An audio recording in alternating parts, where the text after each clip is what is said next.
ஏன் பொண்ணுங்களா பொறுக்க கூடாதா?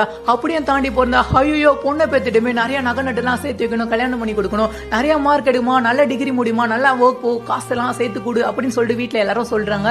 அக்கம் பக்கத்துல இருக்கவங்க சொந்தக்காரங்களாம். அந்த பொண்ணு என்ன பண்ணுது, அந்த ஆசையோட நிறைய படிக்குது, நல்ல வேலைக்கு போய் உட்கார போகும்போது எதுக்கு உனக்கு தேவையில்லாத வேலை, எதுக்கு நைட் ஷிஃப்ட், எதுக்கு பசங்க பொண்ணுங்க கூட எல்லாம் சேர்ந்து இந்த மாதிரி ட்ரெஸ் எல்லாம் போட்டு நீ வேலைக்கு போகணுமா? வேணாம், நீ வந்து வீட்லயே ஏறி அலைன்ஸ் பார்த்துட்டு இருக்கோம், நல்ல மாப்பிள்ள எல்லாம் வந்துட்டு இருக்கு, வேற வீட்டுக்கு போய் நீ வாழ போற போன வீட்டுல வேலை பாரு அப்படின்னு சொல்லிட்டு சொல்றீங்க. ஏங்க பொண்ணுங்களா இங்க வந்து வேலைக்கு போக கூடாது, நிறைய படிக்க கூடாது, போன் யூஸ் பண்ணக்கூடாது, ஃப்ரெண்ட்ஸ் கூட சுத்தக்கூடாது, லவ் பண்ணக்கூடாது, யாரையும் நம்ப கூடாது, இப்படிதான் இருக்கணும், அப்படி இருக்க கூடாது அப்படின்னு சொல்லிட்டு வந்து ஏதாவது ஒரு வரமுறை இருக்கா, இல்ல கட்டுரை ஏதா இருக்கா? அவங்களும் மனுஷங்க தானே, அவங்களுக்கும் நிறைய ஆசை இருக்கு, நிறைய கனவு இருக்கு, அவங்களும் வாழணும்னு ஆசைப்படுறாங்க ஃப்ரீடமா. அவங்களுக்கு தெரியும் அவங்களோட லிமிட்லாம்.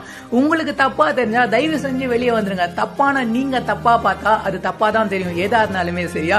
தயவு செஞ்சு அவங்க லைஃப் அவங்களுக்கு பிடிச்ச மாதிரி வாழிடுங்க. ஏன்னா கேர்ள்ஸ் இன்ஸ்டா ரேடியோல நிறைய ஆடியோஸ் வந்துட்டு இருக்கு. Keep on share chat